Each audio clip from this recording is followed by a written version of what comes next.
इसका night of song जो आपने नाम रखा है उसके पीछे क्या साइंस है? 16 अगस्त को नुसरत साहब की डेथ एनिवर्सरी है और उनका जो last album real world music पे था वो ये नाइट सॉन्ग वाला एल्बम था। नुसरत फतेह अली खान हो कोई भी हो उसका कोई हमने कनाडा के साथ लिंक दिखाना है तो मैंने कहा बहुत बड़ा लिंक है। जिस बंदे ने उस एल्बम को प्रोड्यूस किया और म्यूजिक लिखा कैनेडियन है। वो कैनेडियन है। जो आपने क्रिएट किया है वो हमें ना सिर्फ ये कि याद दिलाता है नुसरत साहब की, बल्कि हमें नजर आता है कि ये उस किस्म की कोलैबोरेशन है जो वो उस जमाने में वेस्ट के साथ कर रहे थे।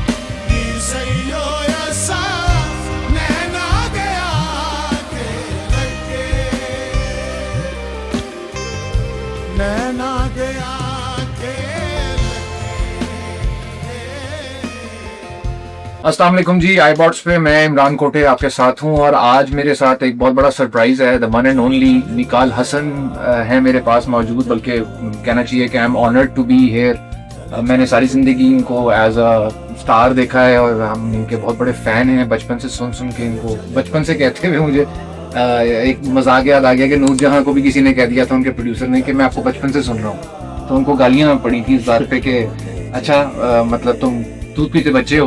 तो मैं दूध पीता बच्चा नहीं हूँ, लेकिन मैं अपनी सारी जवानी जो है वो निकाल साहब को सुनता रहा हूँ। और आज आई एम सो ऑनर्ड कि मैंने कभी सोचा भी नहीं था कि इनको मैं करीब से सुन ही लूँगा कभी इनके कॉन्सर्ट पे या सामने फ्रंट रो में। वही मेरा ख्वाब कभी पूरा नहीं होना था। तो ये तो एक अमेजिंग सिचुएशन है कि मैं दूबदू बैठा हूँ इनके साथ। सर ये शुरू करें आपके, क्या आजकल क्या हो रहा है, मतलब what's happening on the music scape? आजकल बेसिकली मैंने अपना थोड़ा सा यूट्यूब ऑर्गेनाइज करना सीख लिया। तो काफ़ी मेरे पास मटेरियल पड़ा हुआ था पिछले 20-25 इयर्स का, जो कि for one reason the other उस टाइम मैं निकाल नहीं पाया। तो कुछ वो चीज़ें हैं जो आई थिंक लोग इन्जॉय करेंगे, स्पेशली वो लोग जो ट्रेडिशनल म्यूज़िक और हमारे जो कल्चरल म्यूज़िक को एंजॉय करते हैं। आई थिंक उनके लिए अच्छी होगी वो। कुछ डॉक्यूमेंट्री फीचर्स हैं, एक म्यूज़िक सीरीज़ है जिस पे मैं पिछले 4 साल से उसके साथ का काम कर रहा हूँ, उसकी लॉन्च है। और फिर म्यूज़िक वाइज जो हम लोग खुद परफॉर्म कर रहे हैं वो नुसरत साहब की जो 1996 की नाइट सॉन्ग एल्बम थी उसका एक पूरा लाइव प्रेजेंटेशन है उस पूरे एल्बम का, जो कि हम लाइव परफॉर्म कर रहे हैं शहजाद अली खान साहब के साथ।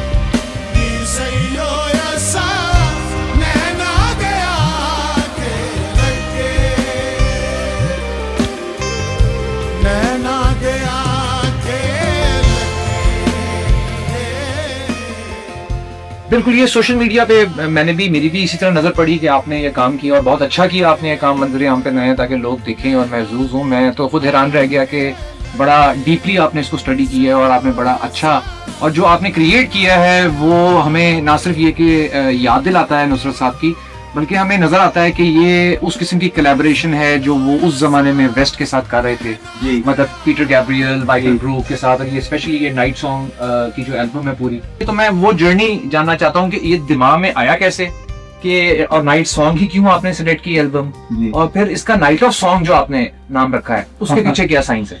बेसिकली हुआ ये था कि 2023 में मैं आगा खान म्यूजियम टोरंटो के साथ एक रेजिडेंसी प्रोग्राम कर रहा था जिसमें उनको दे बेसिकली आस्क्ड मी कि आप अपना जो म्यूजिक है उसको टोरंटो के लिए प्रेजेंट करें एक लोकल लाइनअप के साथ। ठीक है।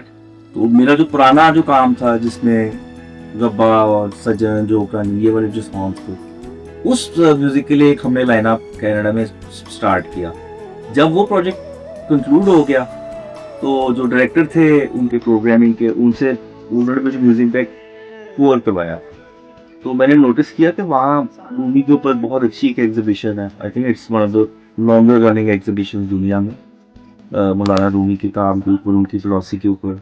जी, वो अभी भी मौजूद है वहाँ पर, अभी भी बिल्कुल है। बहुत अच्छी है। तो उनसे मैंने बातों बातों में पूछा कि जी पाकिस्तान से इधर कौन सा इस्लामिक आर्ट है, क्योंकि वो एक इस्लामिक आर्ट म्यूजियम। ठीक, बिल्कुल। उन्होंने मुझे कहा जी कुछ भी नहीं। मैंने कहा ये कैसे हो सकता है? तो उन्होंने कहा जी कुछ भी नहीं है। तो मैंने उन्हें कहा कि आप इतनी बड़ी कनाडा के अंदर पाकिस्तानी की डायस्पोरा है और बांग्लादेशी इंडियन लोग भी हैं, तो कोई ऐसी चीज तो होनी चाहिए जो इन कम्युनिटीज के लिए आप लोग डेवलप करें।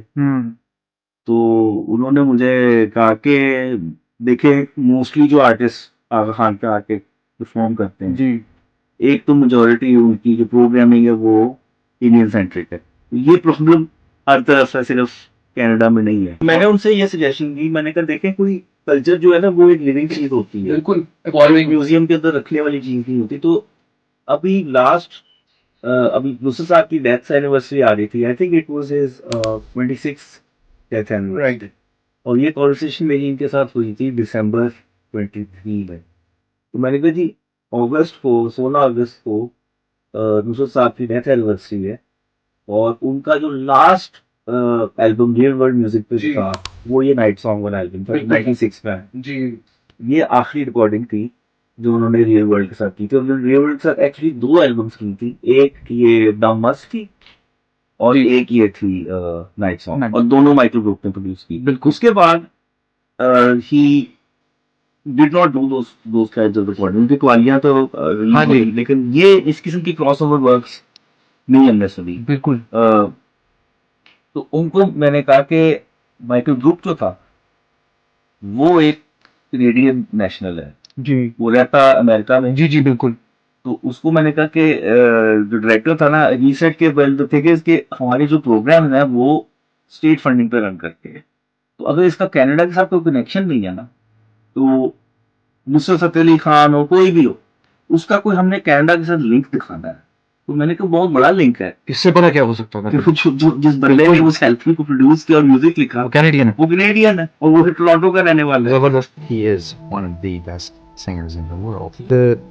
The first time I was going to work with Nusrat, it was a pretty intimidating, somewhat intimidating. So they wrote to Michael Brook okay saying कि इस तरह में एक सजेशन आई है, would you be interested in participating? So we wrote back saying कि बिल्कुल मैं करूँगा, it's been so long, someone is or like mentioned this about this particular album. कमाल So he said कि मैं LA में हूँ, ठीक तुम लोग मुझे fly me out to the museum okay and I'll spend a day with you guys and I'll do an interview with Mikael. So जब उसने यस कर दी ना, तो फिर उन्होंने कहा कि ठीक है ये प्रोजेक्ट जो है ना इसको आप डेवलप करें। तो I had done a feature on night songs and उसका इम्पैक्ट क्या था मेरे लिए as a musician, and I have also floated the idea that what we want to do is to now recreate night song with modern Canadian musicians.